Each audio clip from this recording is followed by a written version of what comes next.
Haven't looked into it. This is a sunset that was shot on the west coast of Florida in December 2013, and it's a beautiful sunset. Let's just take a look at it. You can see the sun setting there. In actuality, what we're seeing is the sun is moving away from the viewer. It is traveling west. And the clear evidence of this is the size of the sun. If, in fact, the sun was 93 million miles away, we would not be able to perceive any deviation in the size of the sun. There would be no noticeable difference of the sun traveling across the Gulf of Mexico if the sun was truly 93 million miles away. So let's take a look at this sunset again. Here is the size of the sun, approximately, at the beginning. Now let's watch this. As the sun is traveling west, heading towards Mexico, now look at the size of the sun. Let's compare them side by side.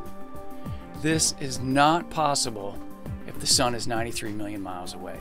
The huge difference in sun size shows us clearly proof the sun is moving away from us. The sun is local, not 93 million miles away.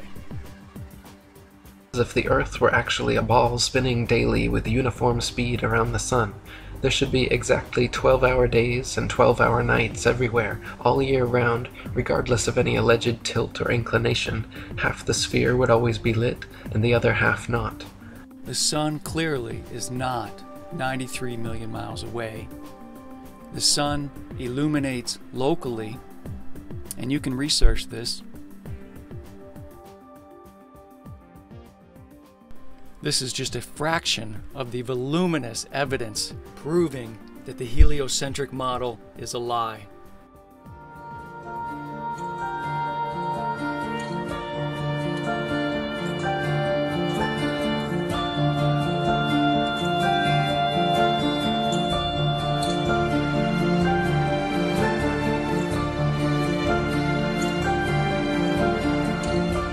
You haven't looked into it.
insane. You haven't looked into it. I don't have time for a meeting of the Flat Earth Society. If I say that the world is round, and someone else says it's flat, that's worth reporting. But They must have been founding members of the Flat Earth Society. They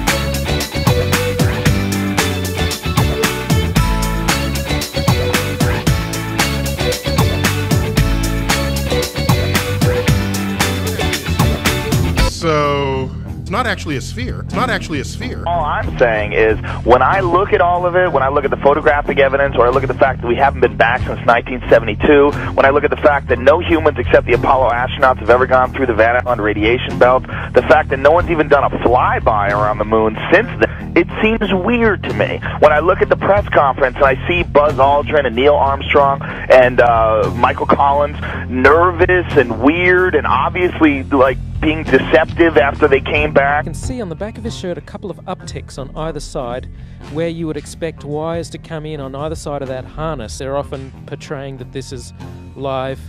Of course, these things are fully choreographed and edited in advance to make sure that there's nothing too obvious. Looks CGI to me. That gives away that this is a suspension in front of a blue screen hoax.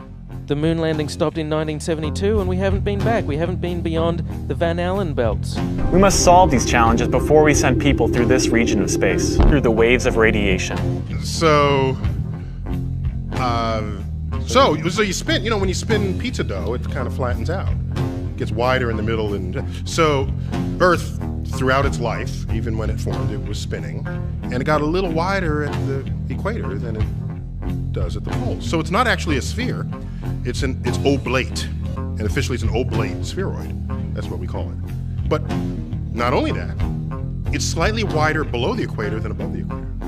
A little chubbier. A little chubbier. Yeah. Chubby's a good way. It's like pear-shaped. But what NASA's? No, I could be wrong. It could be real. There's too many things It could you be don't real, believe but in. they've been faking them so much they look like all those other fakes.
Stood and stared at it, marveled at its beauty, its genius.